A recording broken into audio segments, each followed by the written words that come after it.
When were the great days of canals? Is the canal age over?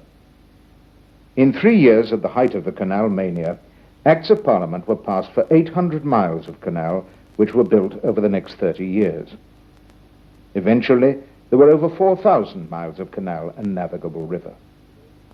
Then, the coming of the railways and faster transport systems caused the canal network to shrink to 1,600 miles by 1950. Since 1950, 400 miles of canal and river have been fully restored and reopened, and at present a further 1,100 miles are under active restoration. The Wilts and Berks Canal is one of these projects.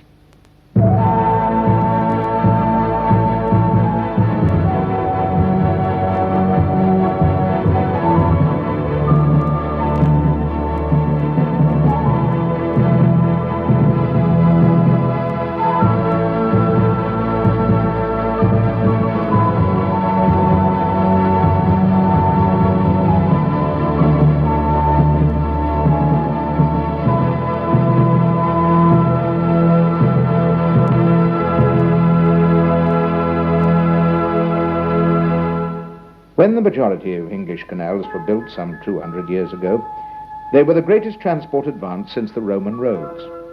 They were the motorways of their day. For the first time, they allowed the mass movement of materials and were the lifeblood of the Industrial Revolution. The standard boat on the canal system was the horse-drawn narrowboat, 70 foot long and only 7 foot wide. It carried a maximum load of 35 tons at a speed of about 4 miles an hour.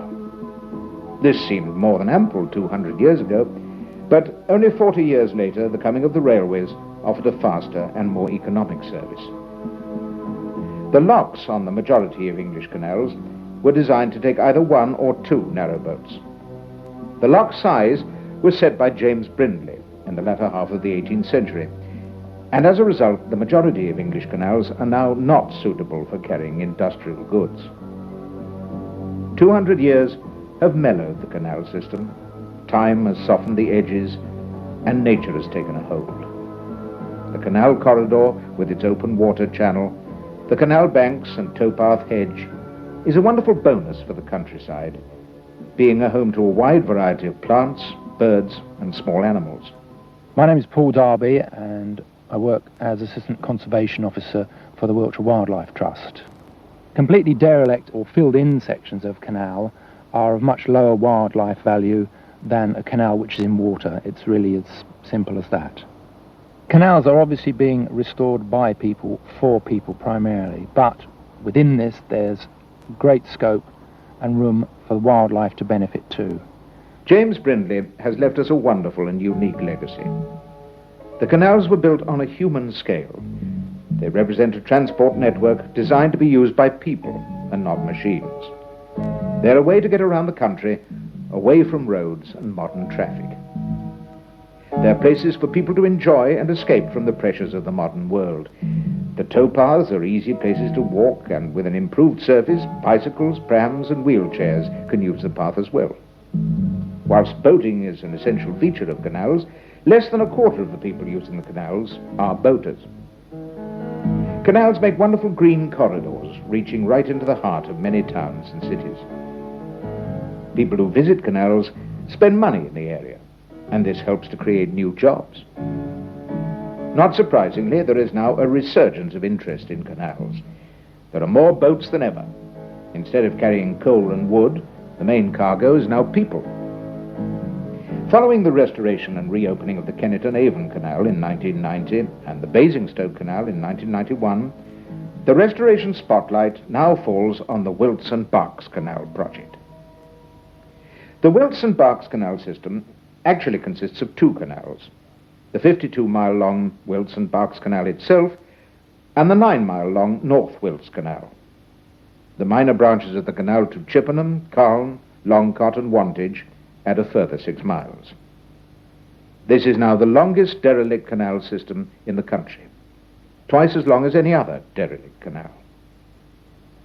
The Wilts and Berks canal system was built to take narrowboats up to 72 foot long and 7 foot wide.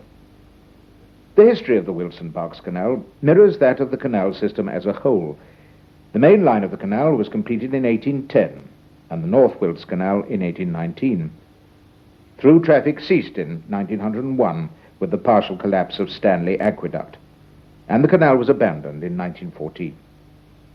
For the next 60 years, there was a gradual decline in the fabric of the canal. Melksham, Swindon, Cricklade and Abingdon have all expanded, blocking the original lines of the canal in these towns, and there has been a gradual deterioration in the countryside as well. However, many of the original engineering features still remain. It is very difficult to destroy a canal. The canal definitely still exists, and it will be much cheaper, where possible, to restore the original line than to build a completely new route. The ultimate aim of the Wilts and Berks Canal Amenity Group is to restore the Wilts and Berks Canal for powered craft. It would be the central element of the 170-mile-long Wessex waterway network. The network would provide a number of circular 1- and 2-week cruises for boaters and would become an extremely popular tourist attraction. Jack Dalby effectively started restoration with the publication of his book about the canal in 1971. In a BBC TV interview, Jack was asked if the canal was so special. No, there's nothing very special about it. It's really a mean little canal compared with the Canal Navan's big brother next door.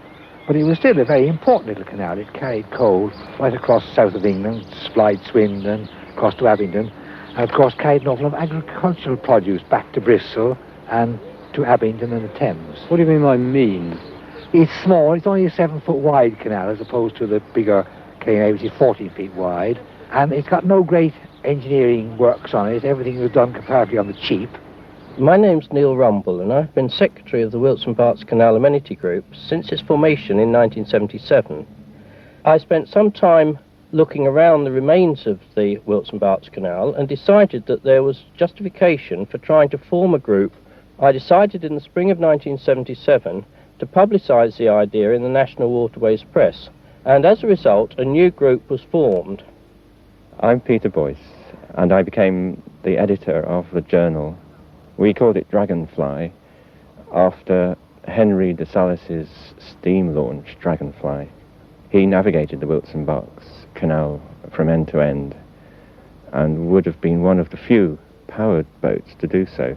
I also designed the logo for the group from the central part of the span of the bridge over the River Ock that was put in by the Canal Company when they built the wharf at Abingdon. The Amenity Group then wanted to start on some form of restoration and were given permission by Swindon Borough Council to work on the canal at Kingshill. Jerry Townsend. 300 yards was dredged out and really tidied up. It was an eyesore, a proper tip, but we cleared up all the rubbish and made up quite a nice job here, and this then was the beginning of the conservation area. It was taken over by the Borough of Swindon and then later on by Thamesdown Borough Council, and it is now accepted as a conservation area. We were the driving force behind this. The young people were interested and we gave them all the possible help we could in this project. Once the society was formed, then support for the project had to be obtained from the local community. Gradually, more and more people became interested in the project, and now the Amenity Group has 9 active branches along the canal line and one based on Bath and Bristol, some distance from the canal. I'm Dawn Parsons. I'm a member of the Bath and Bristol branch of the Wilts and Berks Canal Amenity Group. I'm Russell Evans. Because we're farther away, we tend to organise more in the way of selling things. We go to all the festivals that we can. We can't take over a section, can't restore it, but we can raise money for the whole canal and bring the canal to the notice of more people. I'm very surprised at how many active members are in Bristol and Bath. There's such a mixture of people within the group, so you get to meet people that you wouldn't necessarily meet at work or through your own circle of friends. How does the Amenity Group coordinate such a complicated project spread over so many miles? Desmond Mottram, chairman of the Swindon branch and vice chairman of the group's Council of Management. Because of the canal is such a long canal, it's impossible for a team of people to be in touch with every issue on the ground along the line of 50 to 70 miles of canal. and therefore it has to be divided up, which is why we have these branches. In addition to the branches, we have specialist subcommittees to take work off the council of management. Without an organisation like this, it would be impossible to look after a project of such magnitude, really. The Amenity Group has decided that it is vital to get the local authorities to protect the canal line. To obtain this protection, the Amenity Group must convince people, and it is basically achieving this by carrying out various studies looking at the overall problems needing to be overcome before full restoration is achieved, and by actually restoring sections of canal for the benefit of the community now. The restoration of sections of the canal is carried out by the local branches of the Amenity Group. Each branch of the Amenity Group has its own problems to solve and contributes to the restoration of the canal in its own way. My name's Peter Williams. I'm chairman of the Melksham branch of the Wilts and Berks Canal Amenity Group. The original line of the Wilts and Berks used to join the Kent and Avon at Symington Junction. It runs then up to Melksham Bypass, through what is now the housing estate, through Spar Road. This is where the Melksham Wharf used to be. It carried on towards Forest Road, where the bridge parapet still exists, and then it turned sharply to the north towards Laycock. The canal line through Melksham is lost, and so the Amenity Group has spent a lot of time trying to establish a new line around Melksham. Over the last 3 years, Clem Barnett and Colin Fletcher, who is a local farmer, have talked to about 25 landowners about the proposed new route. Clem Barnett and I started off meeting farmers I knew for the most part, and from them we found out who their neighbours were to the north, and then we telephoned them and went to see them. And in almost every case, the welcome was quite friendly. I was pleasantly surprised how willing farmers were to talk about it. Colin Fletcher also looks after the Amenity Group's passenger-carrying trip boat, Damselfly. As the Amenity Group is restoring sections all along the canal, it had to buy a boat that was transportable by road. It's a 26-foot trip boat which splits into two halves for transport. It'll carry 12 people comfortably. At Canal, where turning circles are difficult, we then split the boat in half. But if there's room, we operate it as a 26-footer. To begin with, some people were apprehensive about their ability to take passengers. But now, after a couple of years, we've got, I don't know how many, 40 or 50 maybe, who've had experience of handling the damselfly. People who've never done it before can just work alongside those with more experience. So it all runs quite smoothly. Between Laycock and Stanley Junction, the canal is looked after by people from Chippenham. As the first stage to restoration, the Amenity Group would like to create a walk from Laycock to the centre of Chippenham. Bob Howlett, a member of the Chippenham branch and secretary of the Chippenham Ramblers. It could make a nice circular walk going out one side of the river along the riverside path and returning to Chippenham via the canal towpath.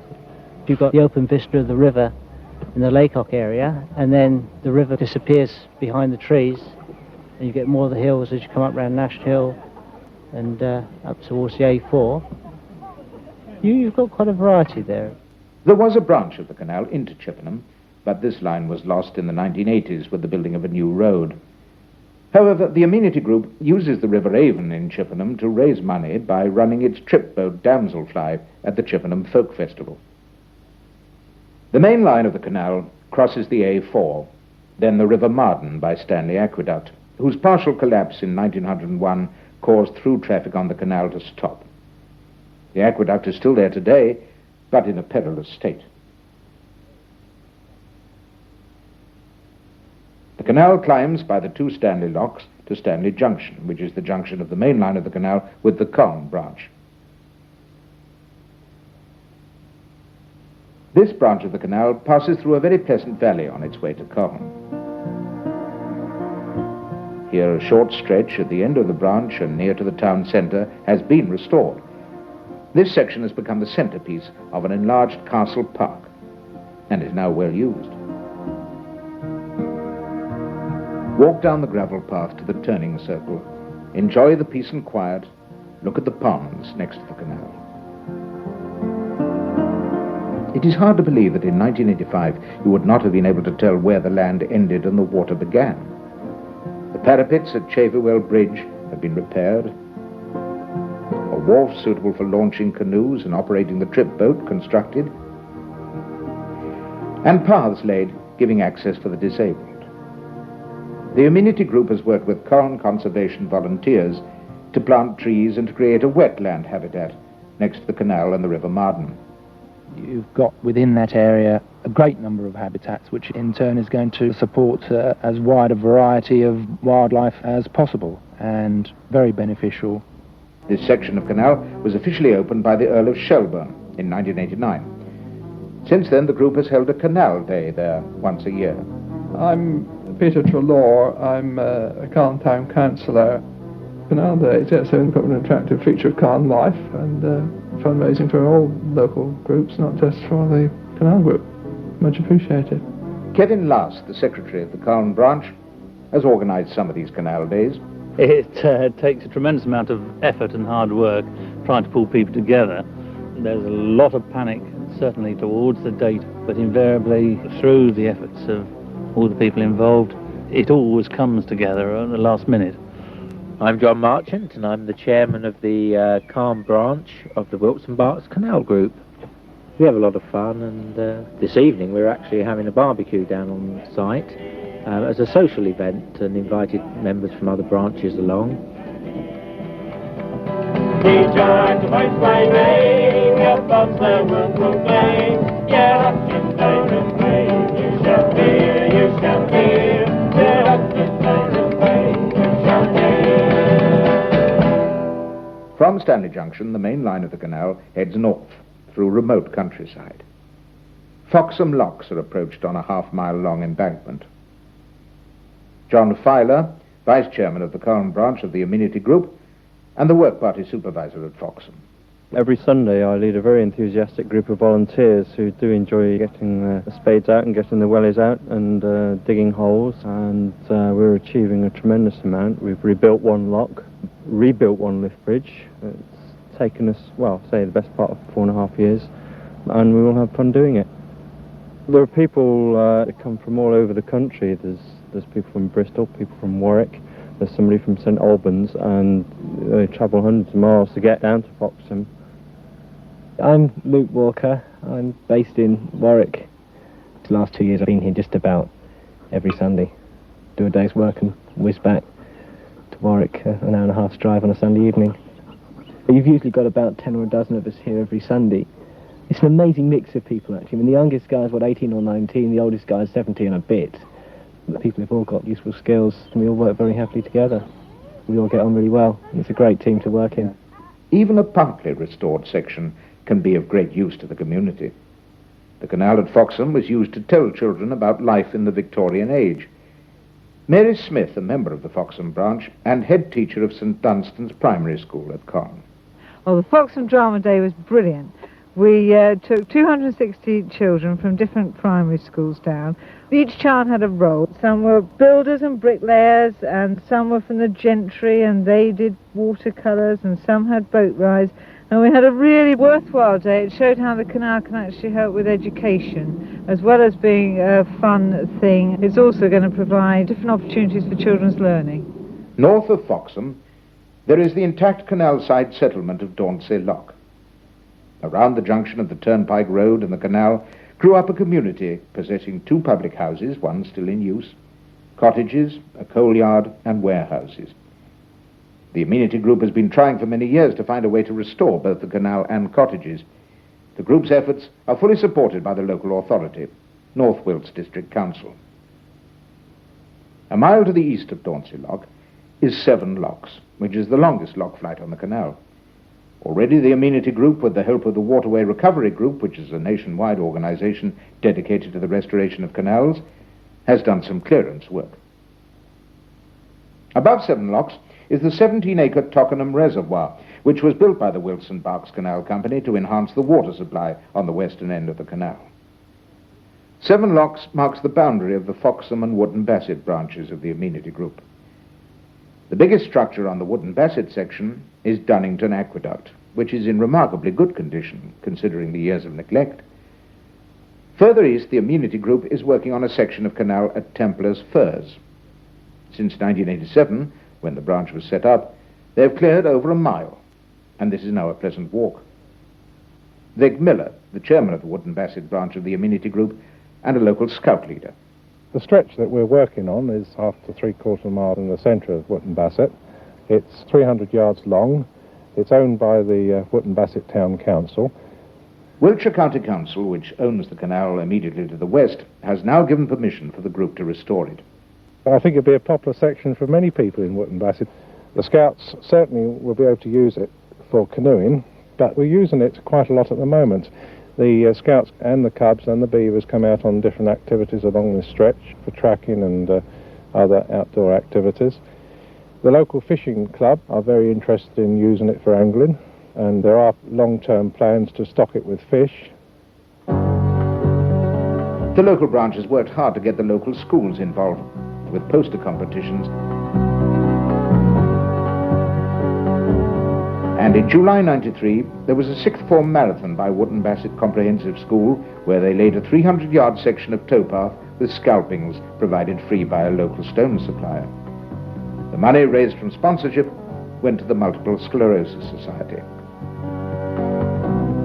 This section of canal was opened on the 25th of September 1993 as part of the celebration to mark the 200th anniversary of the first meeting held at Wootton Bassett to promote the building of the canal.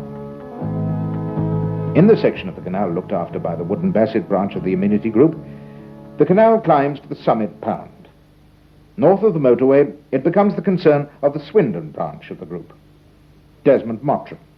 In Swindon we have a particularly difficult problem. The canal in Swindon is now almost entirely built on. We still have some vestiges. There's Canal Walk, there's a milestone, there's bits of the canal around King's Hill.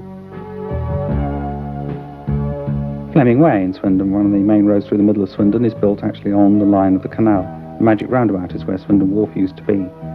And there's housing over on the eastern side of Swindon. There's really no feasible prospect, certainly not in the foreseeable future, of ever restoring that section.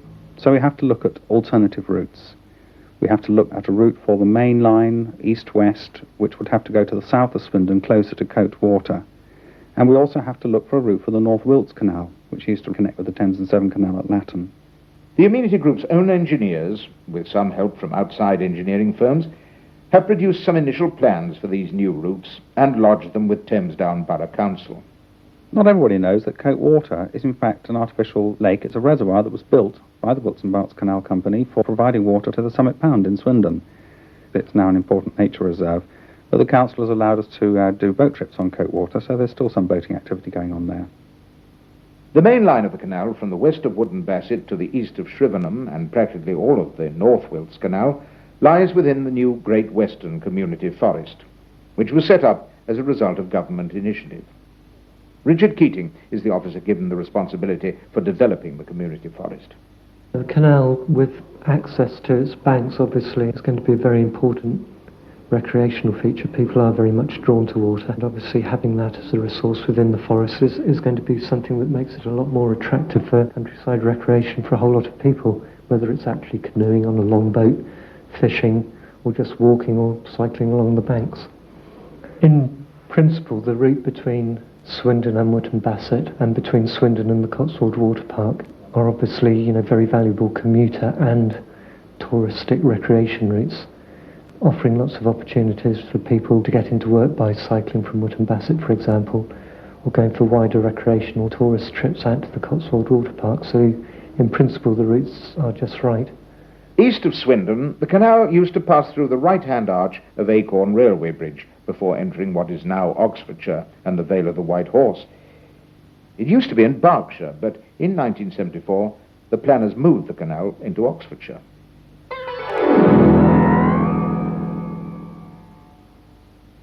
Much of the canal from Bourton Wharf to Longcott Top Lock is being worked on by the Shrivenham or Westvale branch of the Amenity Group. Initial work is concentrated on the canal around Station Road. Alan Norris, chairman of the branch. Once we realised that the funds and the help was available, we quickly thought, well, we could get a digger down here, we could dig out the canal and we'd have a bit of canal. And in just 1 year after we formed the branch, we had in fact excavated 600 metres of canal, so it just goes to show what can be done. And it looks brilliant. How was the branch formed? Well, we put a little article in our local parish magazine which covers the 3 parishes, and stood back and waited to see if anybody would respond, and found out that the phone never stopped ringing and there was lots of people interested. and hence the branch got going. And we've been very successful. Alan Williams, a committee member. I help with the fundraising, and we've had several dances over the last 2 years which have brought in a reasonable amount of money, together with raffles and our Shrivenham Fete, which is always very successful, and we have a stand and advertise the canal, and this brings in a lot of interest, especially from the local people. Alan's wife, Pat, is the publicity officer for the West Vale branch. We had rather a nice award, the Queen's Award, which marked her 40 years accession to the throne, and that gave us the opportunity to tell the world that we'd got this. And of course the local paper were interested, and also local radio. We've got about, 600 yards of water in a stretch of the canal, and we decided that we'd launch a boat on there, albeit just a blow-up dinghy, but we got the local parish councillor and our work party leader, who's also the chairman of the adjoining parish council, to sit in this boat, and they were duly rowed up and down the canal. The local paper came down and took photographs and gave us quite a nice spread, and it proved to people in the village that we were actually doing things. Only 3 miles from the Ovington White Horse, the canal passes into the domain of the East Vale branch of the Amenity Group. From Longcott Bottom Lock to Grove Top Lock is a 7-mile level section of canal, or pound. In October 1991, the eastern 2 miles of the 7-mile pound and the section between the top 2 locks on the Grove flight were used to help celebrate the Waterway Recovery Group's 21st birthday. The Waterway Recovery Group, or WERG as it is fondly known, is a nationwide body which is dedicated to restoring canals. These modern-day navvies travel from all around the country and even the world to help local restoration groups with their projects. And what better way to celebrate than to invite all the people who have worked on the canals over the last 20 years to meet for a weekend and clear a section of canal. Over 1,000 people came, and 3 miles of canal were cleared of undergrowth. The event was known as the Wantage Big Dig. I'm Ian Graham, chairman of the East Vale branch. It was a huge success. It was the biggest dig they've ever had, and our group and our branch bid for it against other canal groups, and we were successful, which gives a huge boost to our cause. I'm Eric Douglas. I'm Assistant Countryside Services Manager for Oxfordshire County Council. Well, that's the biggest volunteer task that I've ever came across. It ran like clockwork, and they certainly achieved a tremendous amount of work over a weekend. I was amazed to see hundreds of people, and amazed to see that they actually did so much work. The legacy of the Big Dig is that it completed far more length than we could ever hope or even intended to keep up after everybody had gone home. The problem is that a lot of the locals and a lot of the people who are working on the Big Dig actually expect us to restore that and turn it back into a canal on much the same time scale. But of course that's not possible with a branch of about 40 or 50 people. We're continuing to work on the Elm Farm section. The next section along going west is Stockham, and we've dredged something like 2/3 of that section. I think we've got a wonderful amenity for the people of Wantage and Grove. It's cost the County Council very little to do it. It's cost your society an awful lot in back-breaking effort to bring it about. The members of the local branch have worked very hard, and much progress is being made. Mandy Graham. Mostly I like going down to the canal itself, especially when the water's back in the stretches that we do, and to actually enjoy it as a water-based facility. We often go down and watch out for the wildlife, so it's really nice. That's what I enjoy most. The canal now travels over very flat land towards its junction with the River Thames at Abington. I'm Graham Johnson. I took over as the founding chairman of Abington Branch. The Abington Branch covers the canal from where it crosses the main railway line, the Didcot to Swindon railway line, until it meets the Thames here in Abington. We have a number of serious problems about restoring the canal as it was in this area, both in the proposed reservoir that Thames Water are expecting to build within our branch area, and also to find a route through Abington itself. The original line of the canal cuts right across where the reservoir is planned, and I think the group is realistic enough to recognise that our canal will not take precedence over the reservoir. Well, Initially, I think we see it as a problem, but equally, I think it's a great opportunity, because if this reservoir is developed, there will be a considerable amount of recreational development. We as an authority will certainly be looking for some sort of recreational route to replace the footpath, which is effectively along the canal in that stretch, and hopefully we would be able to negotiate some sort of a diversion for the canal and reconstruction as part of the reservoir project. I think there's a great potential to do something far better than we could have achieved if it's not built. East of the proposed reservoir, a route has to be found to overcome the problems caused by the growth of Abingdon. There are three basic options: the original line, which had been built on, a route to the south of the town, which has considerable engineering difficulties, and a route using the River Ock corridor. The Amenity Group believes that a solution can be found and that the new canal will be of great benefit to the people of Abingdon. All along the canal line, a lot has been achieved in a short time by the hard work of all the people involved. As well as actually carrying out physical work on the canal, people help in other ways. I'm John Marchant of Calm Branch. I'm also the town crier. Yes, I think it was 2 years ago now, my son and I, we decided to walk from Bath along the Kennet and Avon to Reading.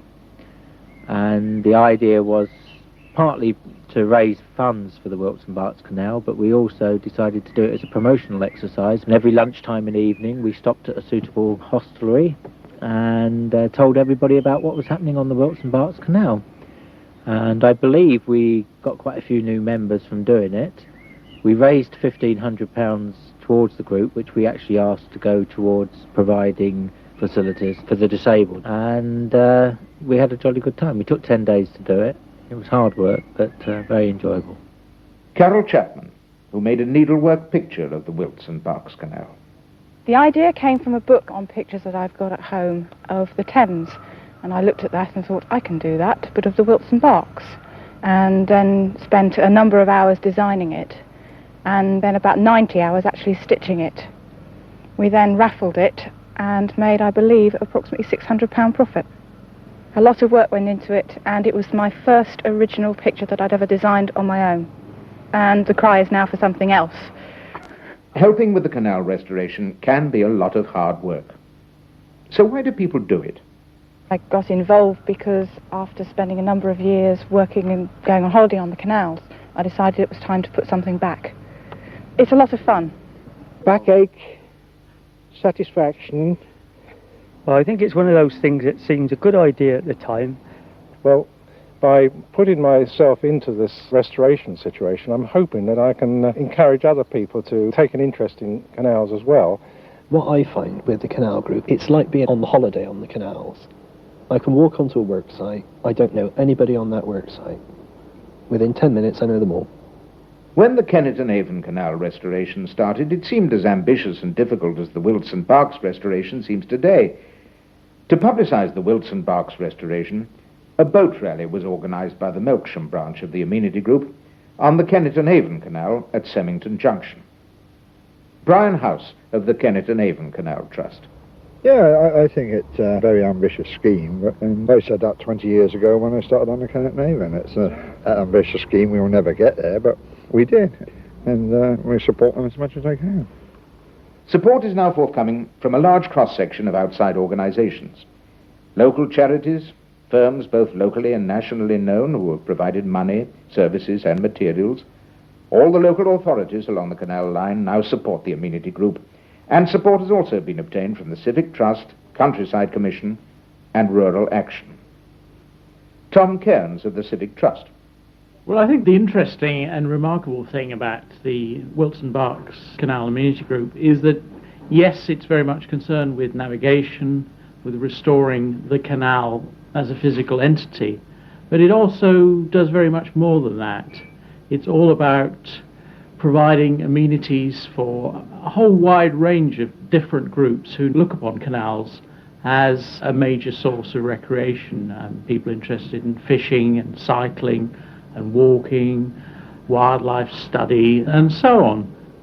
The achievement that has taken place, and that achievement has been through the work primarily of volunteers, has been quite incredible, really. it proves that nothing is impossible when it comes to canal restoration. And I'm very pleased that we've been able to give grants to the Wilts and Berks and put some time and help in to supporting what I think is a very, very well worthwhile and very enterprising project. It's a great challenge, and I see it looking to the future as not only a great benefit to people but also to wildlife as well. I suppose the continuing image of the volunteers is their enthusiasm and their commitment to a vision which at times has to most people seemed impossible. It's very optimistic to see that a lot of these visions are actually being realised and that the group are coming to terms with coping with the realities of a very complex issue. And it sounds very easy to build a canal, but obviously it's a very difficult issue, especially through the middle of Swindon. The willingness of the volunteers to work with a range of other organisations, I think, is key to the ongoing success of the project.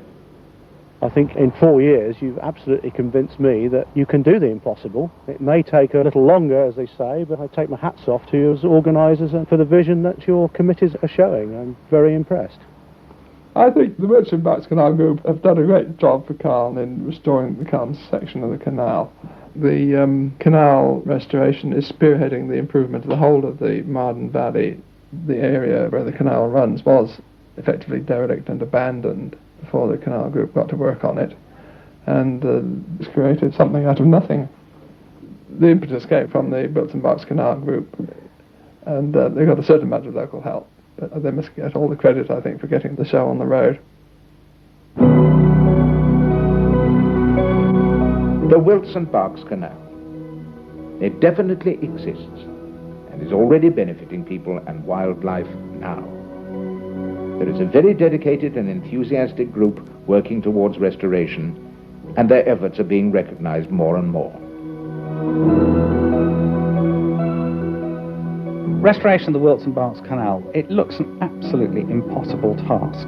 But once you get in and you meet the members of the group, you find there's some really superb people here who work tremendously hard and have won over an extraordinary amount of support. And we find wherever we go and we meet the general public, the local public, and tell them all about what we're trying to do, 99% of the general public support our aims. There's nothing but support and enthusiasm. We find that wherever we go, we're actually pushing at an open door. Help the Amenity Group open the door. Join the project now.